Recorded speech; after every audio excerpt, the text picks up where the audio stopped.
Hi, my name is Tyler Sorg. Digital versus traditional. Good question.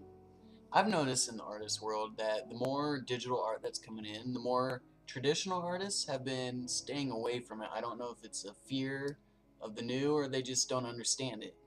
And on the other hand, I've noticed a lot of digital artists that are students, more or less, have stated they don't need art as part of their digital art, which makes no sense to me. And by no means am I saying if you do one, you need the other. Like, a digital artist doesn't necessarily need traditional art skills. Is their quality going to be the best in the world? No. A traditional artist doesn't need digital skills. Are they setting themselves short?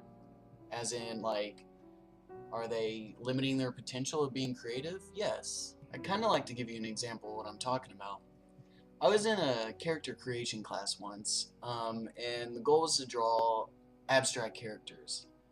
Everyone in the class said, mind you, most of these people are game art and design students. Everyone in the class says, I don't like abstract characters. I don't do abstract characters. My first thought is, what?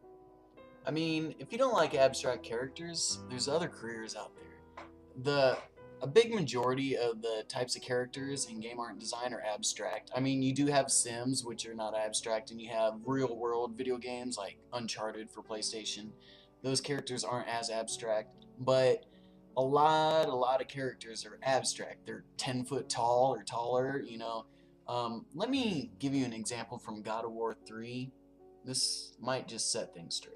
Kratos is a very heroic, very stylized silhouette, a very thin waist, very broad shoulders. He has kind of a swimmer's build on steroids. He's 8.5 feet tall, and he has a head the size of a 4 foot tall person. His waist is probably thinner than all of our wives. He's a trippy looking guy, but he reads really well in the game. Abstract. What I'm trying to say, things like abstract are very traditional art skills. But you're probably still not convinced that traditional art skills is good for digital art as well. Same with photography and other things for that matter. Speaking of photographers, you know that program Photoshop? When a photographer goes in there and digitally manipulates their program or their photos in various other things, that's not a skill they learn. They learn how to use Photoshop, but actually the traditional art skills is how a good photographer manipulates photos, knowing what colors to use, how to use lights, how to change the photo. Different things like if you take out something, why exactly why you're balancing the photo. Those are all traditional art skills. I want to switch gears a little bit and show a video of exactly how one would go from traditional to digital at the same time, how they can benefit each other.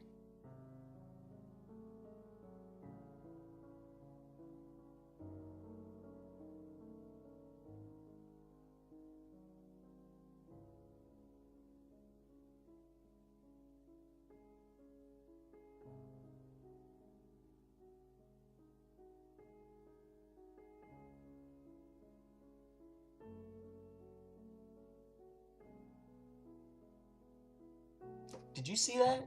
The artist actually started with line drawing, pencil or pen.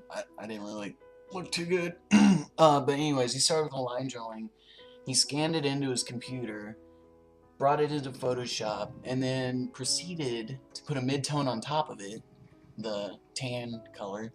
And then from there, he did shadows and highlights. And that sounds an awful lot like a lot of traditional art skill, even though he did it in Photoshop. So that's kind of how you can do the two together. And then, I mean, afterwards he added color a little bit. Obviously, it wasn't all flushed out in a complete drawing, but it was good nonetheless.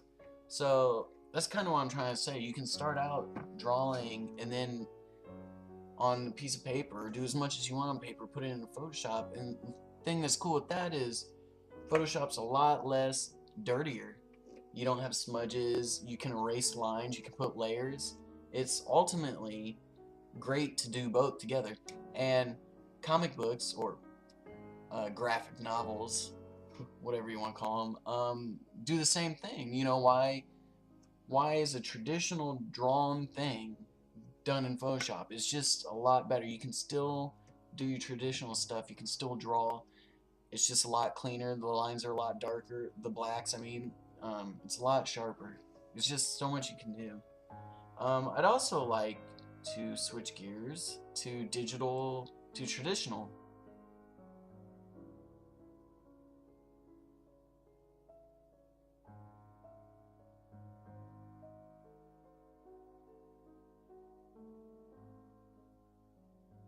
So actually, you can take an object out of a 3D program and print it off in one of these prototype machines, and an AH figure might cost you like $300 or something, but afterwards you can paint it, and that's kind of how you go from digital to traditional.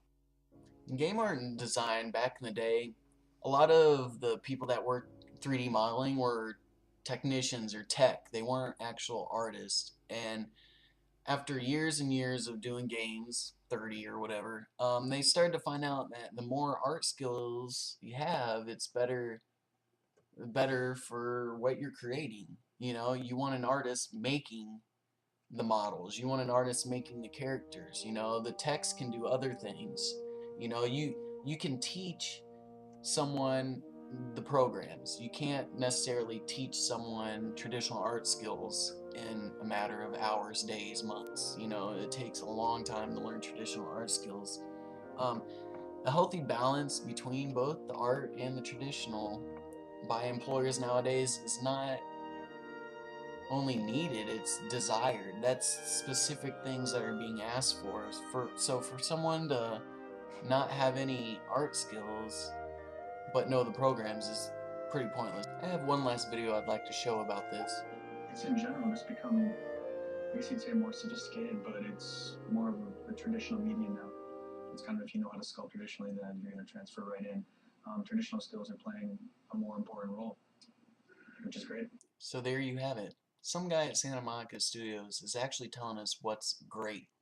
Thanks for watching my speech. If you'd like any more information, please check out the works cited. I suggest the last two.